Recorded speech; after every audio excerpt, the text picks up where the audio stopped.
Okay, YouTube, in this video we're going to talk about a really nifty way to be able to write the component form for a vector. Recall, the component form is just assuming that if the vector starts at the origin, it's kind of the terminal point where it terminates. But you can write this component form, and I guess I would call this some x value and some y value out here, just by knowing two things about this vector: what direction it's heading in, its direction angle. Remember, that starts on the positive x-axis and rotates counterclockwise until it reaches the vector, but also its magnitude. And often it is very known information. Let's say I'm a plane flying through the sky, and I would say that I'm flying 500 miles per hour, and I'm doing so in a northerly 30 degrees east kind of bearing here. So basically I could say I know two things about this. I know I'm starting north and deviating 30 degrees towards the east, so my plane is flying in this direction. I could say at least that this is 30 degrees, and I could say that the length of this is 500 miles per hour. So again, what I'm trying to get across here is this: if you know the direction angle, which is actually this theta is 60 degrees down here, if you know the direction angle and you know the length of this right here, we'd say the magnitude of this vector, we'd call it u, is 500.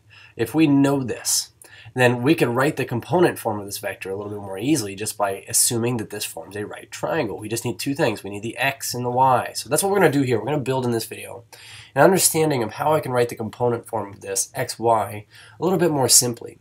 So the idea is, since I already know the length and the direction of this vector, we can always drop an altitude back to the x-axis. What that does is it helps us visualize two parts of this vector: its horizontal component and its vertical component. So what I want to do is I want to say that this is some x value right here and this is some y value. What I want to do is ask this question: if I knew theta and the magnitude of this this vector v here, how could I write or solve for x and y respectively? So let's just say that I already know theta and the magnitude of this, so I want to solve for x. Then I would have the cosine of theta would be equal to x over the magnitude of v.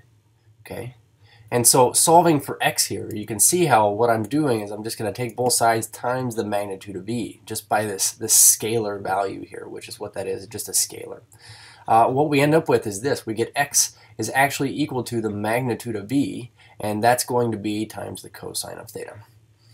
And so following the same kind of guidelines here, we could say, well, if I knew theta and I knew the magnitude of v, how could I solve for this y component with, in terms of theta and v? And we'd say that the same thing happens. We would say the sine of theta is equal to y over the magnitude of v. And so we could see by multiplying both sides by the magnitude of v here, this scalar value, then we would get the value of y, which it says y is then, and I'm going to go write it up here, y is the magnitude of v times the sine of theta. And we already associate cosine to be with x values and sine to be with y values. So essentially, if I were to tell you these two bits of information, what direction it's heading in and the length of this, then we could say that its component form, instead of being x comma y, is just always equal to this. And you know what, actually I'm just going to redirect your attention down to here. I've already kind of copied and pasted this expression in, but you could see that the component form of this vector is no more than its magnitude cosine theta is its x component, and then magnitude sine of theta, that's your y component. These are these two things that we listed up here.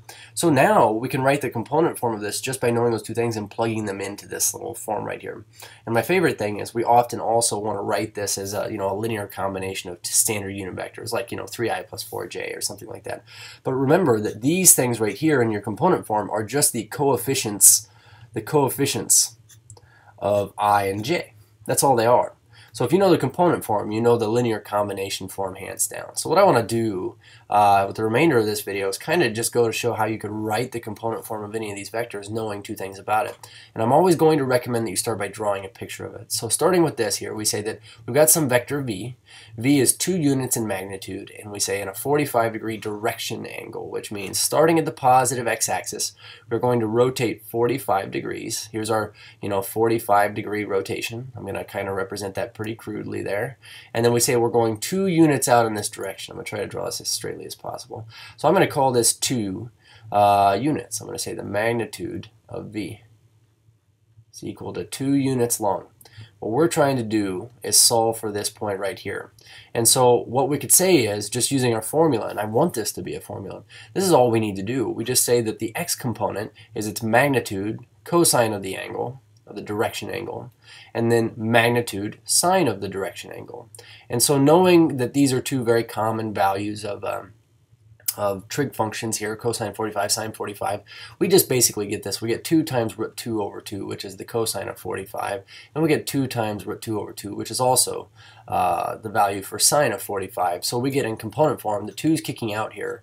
We get an x component of root 2 and a y component of root 2. And x and y are equal here, and that makes sense because this forms a right triangle, a root 2-legged right triangle isosceles at that. Okay, so here's our component form. What I also want to do is write this as a linear combination of standard unit vectors. So this right here, just to say, if I wanted to write this as a combination of standard unit vectors, I should write that as a straight I.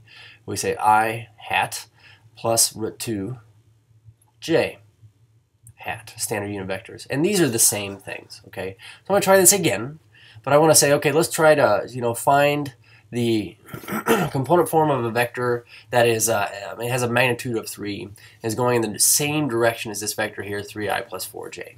So let's go ahead and start with one fact here. We already know the magnitude of this vector. So like if we wanted to, we could go ahead and write this in component form. Again, we have the magnitude, we just need the direction angle. And so since they didn't tell us the direction angle, but they did tell us that it's this vector here, 3i plus 4j, this is really the same thing as 3 right and 4 up. And so if we're going to represent this at all, we should draw it, well, we need to represent this, but if we're going to understand this at all, we need to represent this visually. So we'd say here's our vector, and this vector here is this vector 3, 4. It terminates at 3, 4.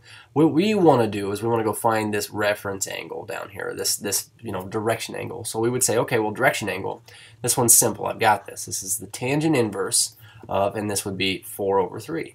So tan inverse of 4 over 3 is going to give us a reference angle, which actually is the angle on this one here. But we're going to say 4 divided by 3 equals, and we want the tan inverse, so we get 53.13-ish. So about 53.1 is what I'm going to go with here. And so now we have a direction, and we have a magnitude here, 3. So up here, since we know that theta, I'm going to write this in up here, is 53.1 degrees.